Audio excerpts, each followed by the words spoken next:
Olá, meninas. Boa semana para nós. Hoje já é segunda-feira. Quando a gente vê, já é sexta-feira. E assim a gente vai caminhando, né? O tempo passando cada vez mais depressa, parece, né? Bom, o estudo dessa semana a gente já está no estudo 19, tá? O título da nossa lição é A Palavra em Nossos Dias. Nós estamos no segundo bloco do nosso material de estudo.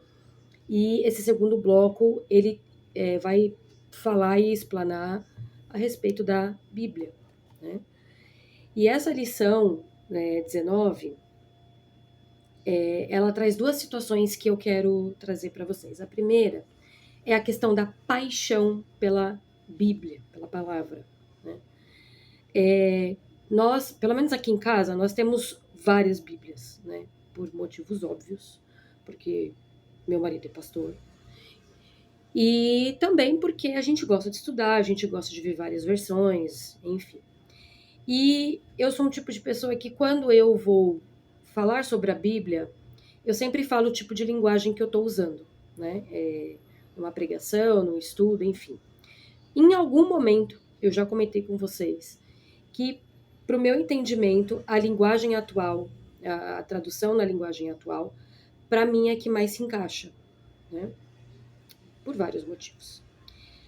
Porém, o que eu quero trazer para vocês é o seguinte: em primeiro lugar, lá no estudo, ela vai falar sobre a paixão pela Bíblia. Nós temos essa oportunidade de ter, eu vou falar sobre a linguagem já já, mas primeiro eu quero falar sobre a paixão, sobre o fogo que não se apaga em relação à palavra de Deus. Nós vivemos um tempo, meninas, e a gente já falou sobre isso, que muitas pessoas procuram profetadas. Eu vou na igreja X, na igreja Y, na igreja Z, porque lá tem profeta, lá tem homem de Deus, lá tem mulher de Deus, como se na nossa igreja local não tivesse nada disso. E não só na igreja metodista em Vila Conde, mas algumas igrejas históricas, a gente encontra muito isso. As pessoas, elas fazem parte de uma igreja local, no domingo, fazem parte de um ministério, enfim, mas vão buscar profetada em outro lugar. Deixa eu deixar claro uma coisa aqui. Eu não estou dizendo para você que é proibido em outras igrejas, ok? Vamos deixar isso claro. Porém, se a motivação do meu e do seu coração é ir a uma igreja, buscar uma pessoa que vai adivinhar o nosso futuro, isso é pecado. Não se escandalize, tá? Eu vou dizer para você, eu vim de fora do evangelho, eu me converti com 23 anos. E eu vim de um meio onde as pessoas adivinhavam, entre aspas, liam o futuro, né? E isso não é do agrado de Deus. Você simplesmente ir para um lugar, não, eu quero escutar da boca daquele profeta, que só aquele profeta que é bom. Queridas, o melhor profeta de todos os tempos é Jesus Cristo. Érica, mas eu não consigo ouvir a voz de Deus.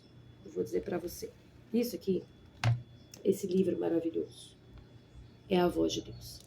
Claro que nós temos momentos na nossa vida que nós precisamos de um aconselhamento pastoral, nós precisamos de um acompanhamento de discipulado, que é o que nós temos investido muito na nossa igreja, a questão de acompanhar, de estar junto, de pedir um conselho. Só que, por exemplo, quando as pessoas me procuram para conversar, todo o conselho que eu dou está baseado na palavra. Não é porque eu entro em transe e Jesus desce na terra e fala comigo face a face. Gente, pelo amor de Deus. Jesus está falando faz mais de 2000 anos e a gente não ouve. Então, assim, há pessoas que são usadas por Deus para nos entregar uma palavra? Sim, tem. Eu sou prova disso, já passei por isso várias vezes. Como eu também já passei por pessoas que estavam fingindo adivinhar, e eu falei, gente, de onde que essa pessoa tirou isso? Não é sobre mim. Tá inventando. Então a gente precisa tomar muito cuidado, porque os tempos são maus. Nós precisamos tomar muito cuidado. A palavra de Deus, independente do que você ou do que eu achemos, a nossa opinião, uma vez eu publiquei isso, a nossa opinião fora da Bíblia, ela não importa. Porque se você é cristã e eu sou cristã, o nosso manual de fé e prática é a palavra. E é muito interessante, eu sempre falo isso, como a Bíblia ela é dinâmica. Você lê 5, 6 vezes o mesmo texto em momentos diferentes e são 6 versões. Deus fala de diferentes maneiras conosco. A Bíblia é o livro mais perseguido do planeta. Por quê? Porque ela é palavra de vida. Já se passou tanto tempo e ela continua sendo palavra de vida. Ah, Erika, mas eu acho que a vírgula do capítulo... Eu não tenho que achar nada, você não tem que achar nada. Eu vou dizer para você aquilo que eu acredito.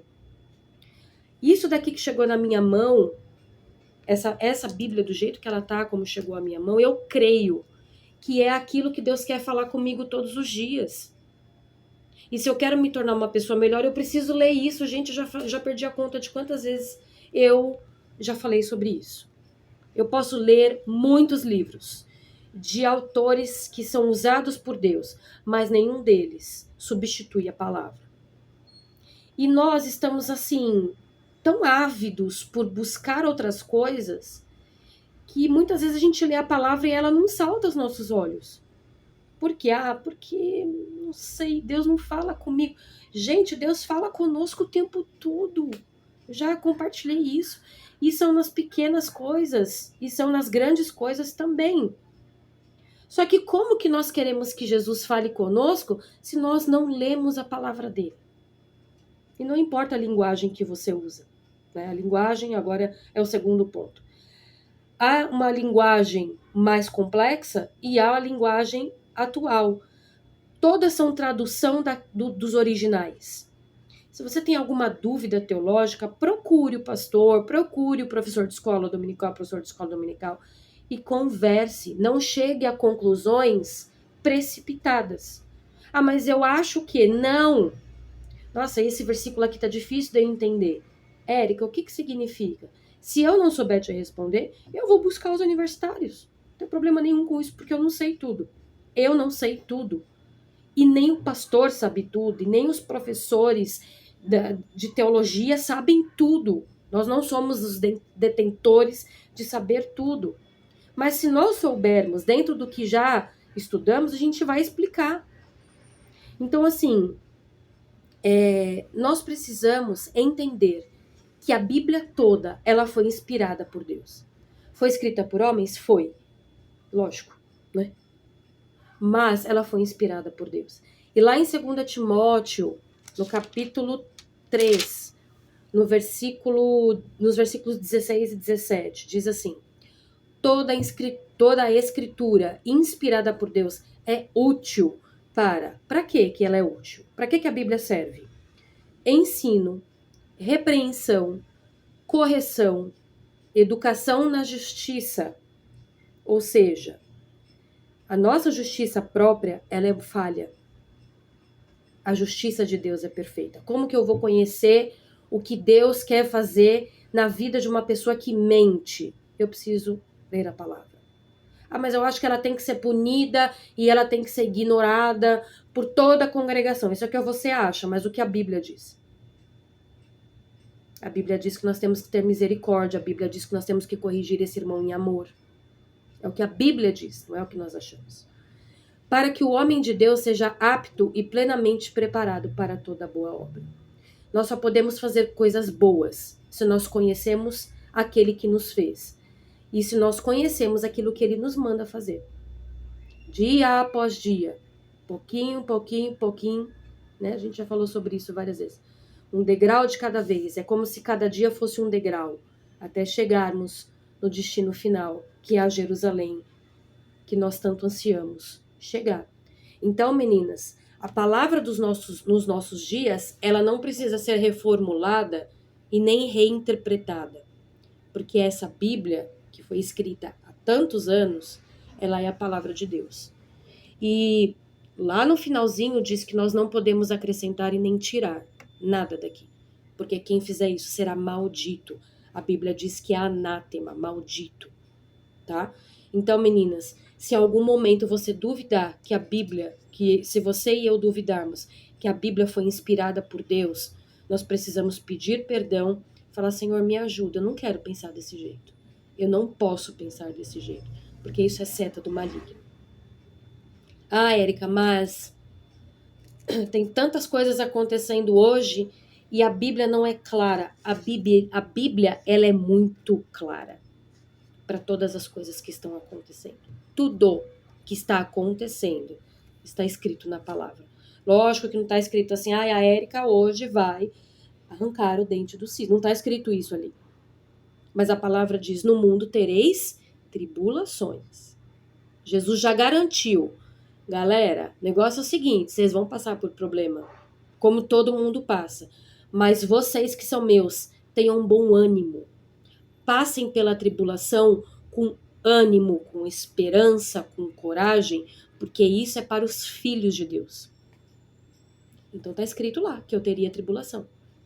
Então, meninas, a Bíblia, ela não precisa ser reescrita, nem reestruturada e nem reinterpretada. Ela precisa ser o nosso manual de fé e prática, se realmente nós queremos viver uma vida de poder. Ah, poder é só cair no manto? Não. E tem muito manto que é fogo estranho, tá? Por isso que eu já falei a respeito do discernimento espiritual. Eu preciso que o Senhor me dê discernimento espiritual para saber se o que eu tô vendo é manifestação do Senhor ou não. E cada vez isso é mais urgente para nós, para a gente não cair em cilada, tá? Mas o poder de Deus é palavra de Deus, é oração, é jejum. É quando você tá ali fazendo as suas coisas do dia a dia e você tá passando um aspirador na casa, tá cuidando do filho, tá indo pro trabalho, tá enchendo o tanque de gasolina e Deus fala com você através das diversas situações que nós passamos no dia a dia. E o Senhor tá ali te ensinando. Te ensinando como? Com a palavra na sua situação real. Isso é poder de Deus. É quando o Senhor fala para você assim, quando você deita no travesseiro e você sente aquele travesseiro gostosinho e Deus fala para você assim, seja grato.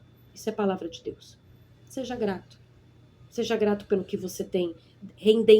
Rendei graças ao Senhor, porque Ele é bom e a sua misericórdia dura para sempre.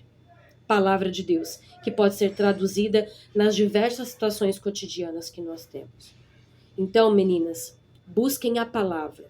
E se Deus quiser te dar um recado direto, através de alguém, ele te acha, porque ele sabe o seu e o meu endereço. Ele te acha, você não precisa ficar correndo atrás. Tá bom?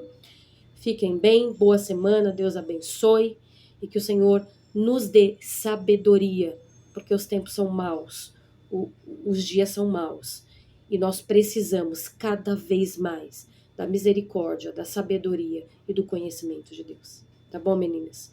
Fiquem bem, Deus abençoe e tenham uma excelente semana. Beijo.